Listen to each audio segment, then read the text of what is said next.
প্রায় ৫ থেকে ৬ বছর পর আজকে বাসায় চটপটি বানিয়েছিলাম। আর বাসায় যদি এমন মজাদার চটপটি বানানো যায় তাহলে আর বাহিরে গিয়ে কিনে খাওয়া লাগবে না। আসসালামু আলাইকুম everyone, this is me Ridita from Ridita's lifestyle.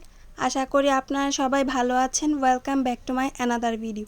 এইবারের মতো দ্বিতীয়বার আমি চটপটি বানিয়েছি। চটপটি বানানো আমার কাছে ঝামেলা মনে হয়, এজন্য আমি সচরাচর চটপটি বানানো পছন্দ করি না। আর তার থেকে বড় কথা হলো চটপটি জিনিসটাই আমার এত ভালো লাগে না, কারণ আমি ফুচকা লাভার। এখানে শুধু আমি বানানোর পর সব কিছু টেবিলে এনে সার্ভ করেছি, আর পুরো রেসিপি আমি নেইনি, কারণ আমি অলরেডি বলে রাখছি যে চটপটি বানানো খুবই ঝামেলা। এই জন্য আমি ফুল রেসিপি নেইনি, আর এটার রেসিপি নিতে গেলে অনেক লং হয়ে যাবে, এই জন্য আরও উদ্যোগ করে নেওয়া হয় নাই। আর এখানে আমি আগে থেকে সব কিছু রেডি করে রেখেছিলাম। আর এই যে ফুচকাটা দেখতেছেন, এটা কিন্তু রেডিমেড ফুচকা। এটা আপনারা যে কোনো গ্রোসারি শপে গেলেই পেয়ে যাবেন। আর তার সাথে আমি এখানে যত রকমের কাঁচা জিনিস লাগে, যেমন পেঁয়াজ, ধনেপাতা, লেবু কুচি, মরিচ কুচি, তারপর শসা কুচি, সব কিছু আগে থেকে কেটে ফ্রিজে রেখে দিয়েছিলাম, কারণ বিকেলবেলায় এত গরম লাগে সব কিছু করা পসিবল না। আর তার সাথে আমি ডিম সিদ্ধ করেও এটা গ্রেট করে নিয়েছি। আর আমার চটপটি সব থেকে বেশি যে জিনিসটা আমার ভালো লাগে এটা হলো গিয়ে চটপটির টক। এটা যে খেতে এত মজা হয়, আপনারা লুকস দেখে নিশ্চয়ই বুঝতে পারছেন যে কি পরিমাণ মজা হয়। আর এখন আমি চটপটিটা বানিয়ে নিব। এটা আমার এক প্রতিবেশীর জন্য বানাচ্ছি, এরপর আমরা সবার জন্য আস্তে আস্তে বাসায় সবাইকে সার্ভ করে দেওয়া হবে। যদিও এখানে হয়তোবা আমি চটপটি যেমন দোকানে বানাই একটার পর একটা সুন্দর করে সার্ভ করে দেয়, এমন করে দেইনি, কারণ আমি তো একদম প্রো না চটপটি বানানোতে। আমি প্রথমেই বলেছি যে এইবারের মতো আমি দ্বিতীয়বার চটপটি বানিয়েছি, তারপরও খেতে খারাপ হয়নি।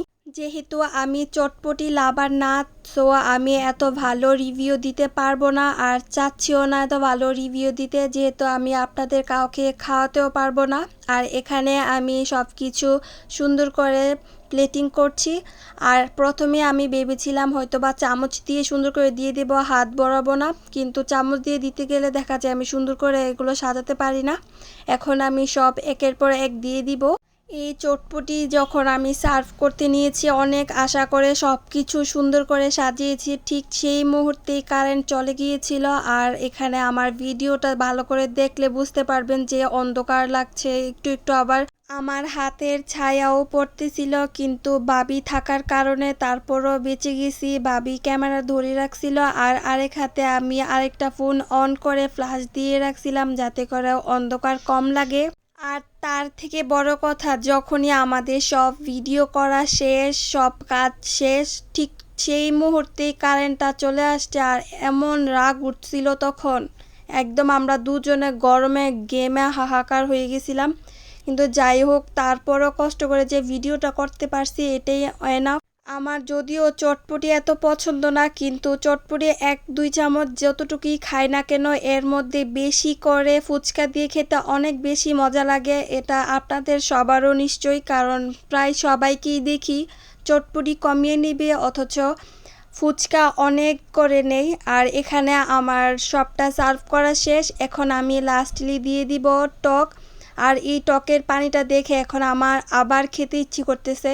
আমি যেহেতু চটপটি খাইনি, তাই আমি পানিপুরি খেয়ে ফেলছি। চটপটি না খাওয়ার কারণে দেখা গেছে যে অনেক ফুচকাই বাকি রয়ে গেছে। আম্মু আমার জন্য আলাদা ফুচকা রেখে দিছিল, তো ওইটা দিয়ে আমি পানিপুরি খেয়ে ফেলছিলাম।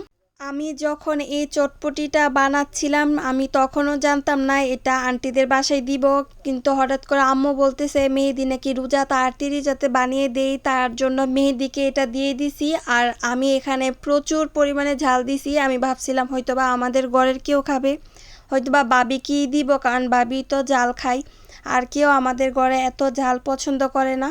এই তো আমার চটপটি বানানো শেষ। এখন আপনারা অবশ্যই কমেন্ট করে বলে যাবেন যে আমার এই ভিডিওটি আপনাদের সবার কাছে কেমন লেগেছে। আর যারা যারা আমার ভিডিওটা দেখতেছেন অবশ্যই সুন্দর করে একটা কমেন্ট করে যাবেন, আর পারলে আমার পেজটাকে ফলো দিয়ে যাবেন। তো আজকের ভিডিও আমি এখানেই শেষ করছি। আল্লাহ হাফেজ।